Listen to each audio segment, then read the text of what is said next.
Assalamualaikum warahmatullahi wabarakatuh. Kami dari kelompok 9.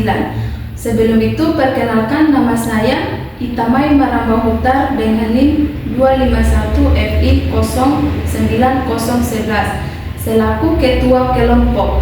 Untuk anggota saya Agustina Arul Anggraini dengan NIM 251 FI 09048. Saya Marina Mului dengan NIM 251 FI 09020. Saya Arni Tagopi dengan NIM 251 FI 09004. Saya Femilionita Tehiu dengan NIM 251 FI 09019. Di sini kami akan mempresentasikan hasil dashboard kami yang berjudul Jumlah Kunjungan Ibu Hamil berdasarkan Puskesmas di Kota Bandung pada tahun 2022 sampai 2023. Untuk tren kunjungan pertama akan dijelaskan oleh Marina.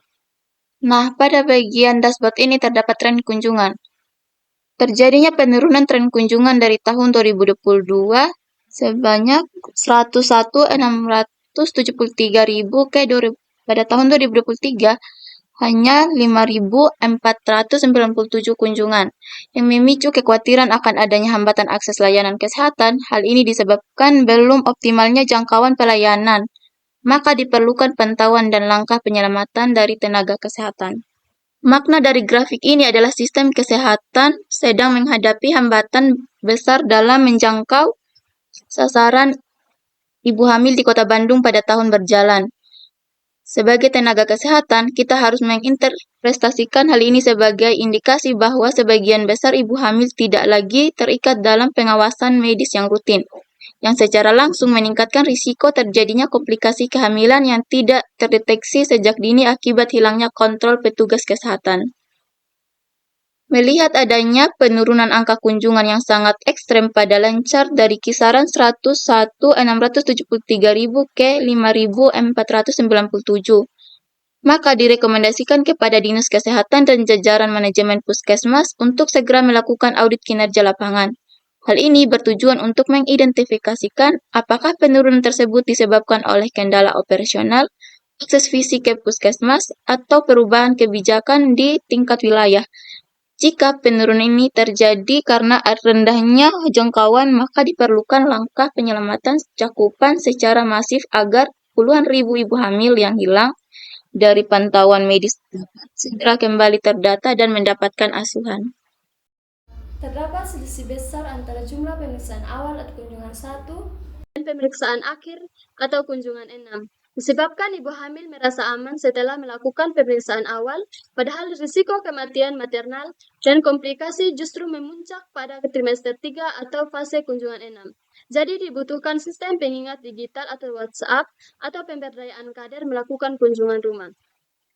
Hal ini menjelaskan adanya fenomena leaking people atau putus pemeriksaan di tengah masa kehamilan. Maknanya meskipun jumlah ibu hamil yang memulai pemeriksaan di awal trimester sudah cukup banyak, jumlah mereka yang berhasil menyelesaikan standar minimal 6 kali kunjungan berkurang secara drastis seiring bertambahnya usia kehamilan.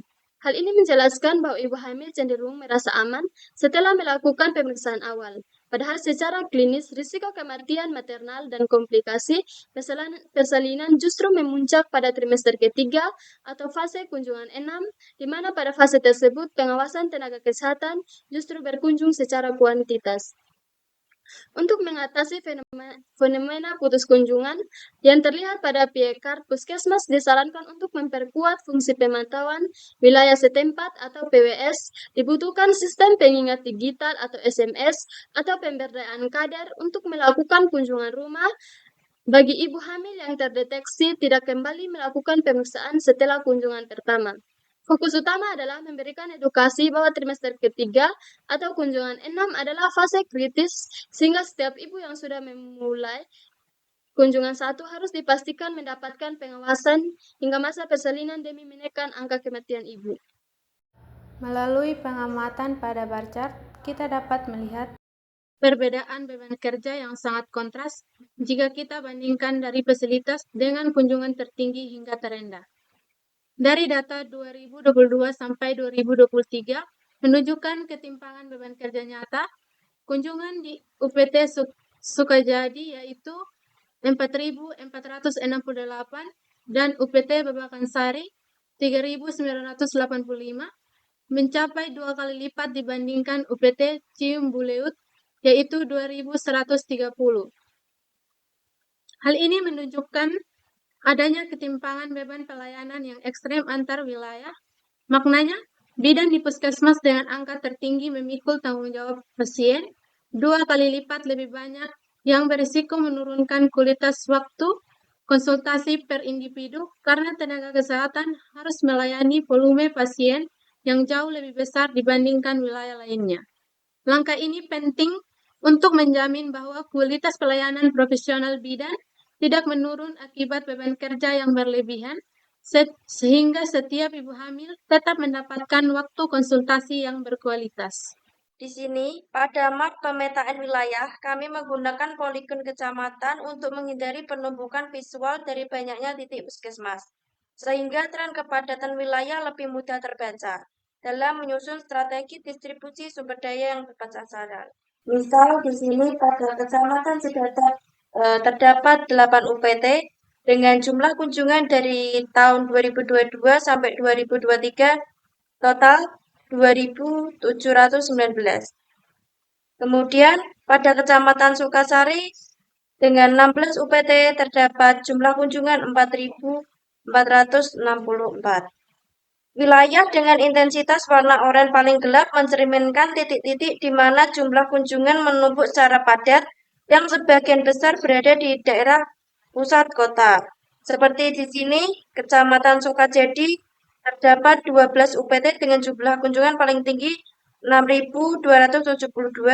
Kemudian Kecamatan Soblong 16 UPT dengan jumlah kunjungan 5.939. Sebaliknya, wilayah dengan gradasi warna paling cerah menjelaskan adanya hambatan akses bagi ibu hamil yang berada di wilayah pinggiran dan juga berada di dekat wilayah yang kunjungannya lebih banyak. Seperti di Kecamatan Bandung Wetan, terdapat 7 UPT dengan jumlah kunjungan 1.019 dan UPT ini dekat dengan UPT di Kecamatan Sukajadi yang jumlah kunjungannya paling banyak. Hal ini menjelaskan bahwa distribusi pelayanan belum merata ke seluruh penjuru kota Bandung. Maknanya, ibu hamil yang berada di wilayah dengan warna cerah kemungkinan besar menghadapi kendala jarak, transportasi, atau kurangnya jangkauan promosi kesehatan, dan juga dari persepsi pasien lebih memilih UPT ternama, sehingga angka kunjungan mereka tidak setinggi wilayah perkotaan yang berwarna gelap. Menanggapi visualisasi map cat yang menunjukkan rendahnya kunjungan di wilayah dengan warna cerah, direkomendasikan untuk meningkatkan akseptabilitas pelayanan di daerah-daerah tersebut. Hal ini dapat dilakukan melalui pengaktifan puskesmas keliling yang lebih rutin dan meningkatkan kampanye promosi kesehatan yang menyasar langsung ke masyarakat di wilayah pinggiran. Tujuannya adalah untuk menghilangkan hambatan geografis dan sosial sehingga seluruh ibu hamil di Kota Bandung memiliki kesempatan yang setara untuk mendapatkan pelayanan kesehatan tanpa terkendala oleh lokasi tempat tinggal mereka. Cukup sekian hasil presentasi dari kelompok kami. Apabila masih terdapat banyak kekurangan ataupun kesalahan, kami mohon maaf yang sebesar-besarnya. Kami akhiri, wabillahi taufiq wal hidayah. Wassalamualaikum warahmatullahi wabarakatuh.